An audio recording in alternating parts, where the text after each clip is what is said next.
যে বিবাহের পূর্বে জানাবাতের গোসল সম্পর্কে ধারণা ছিল না এবং লজ্জায় কাউকে জিজ্ঞেস করা হয়নি। এই বিষয়টা, এই প্রশ্নটাকে সামনে রেখে আমি নিজেকে এবং আপনাদেরকে স্মরণ করাচ্ছি যে লজ্জা যেন জ্ঞান অর্জনের পথে বাধা না হয়। এটা খুব বিপজ্জনক যে একটা মানুষ, সে অনেক বয়স হয়ে যায়, এরপর সে জীবনে নামাজ পড়েছে, রোজা রেখেছে, এই নিয়মগুলো জানা ছাড়াই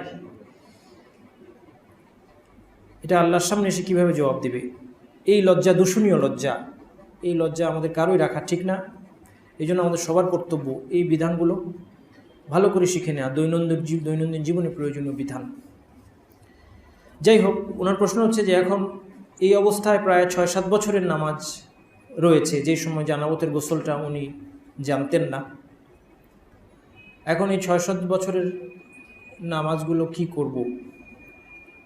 যেহেতু অনেক দিনের নামাজ, এই জন্য কোনো আলেম বলেছেন যে এটা তওবা করে নিলে যথেষ্ট হবে ইনশাআল্লাহ। তওবা করে নেবেন এবং সাধ্যমতো কিছু নফল নামাজ, কিছু নফল রোজা রাখবেন। যেহেতু 6-7 বছর অনেক, এগুলো যেহেতু আপনি আদায় করেছেন কিন্তু একটা বিধান জানা ছিল না, এই জন্য এটা বিশেষভাবে বাংলাদেশের মতো জায়গায় যেখানে জ্ঞানের প্রসার খুব বেশি নয়,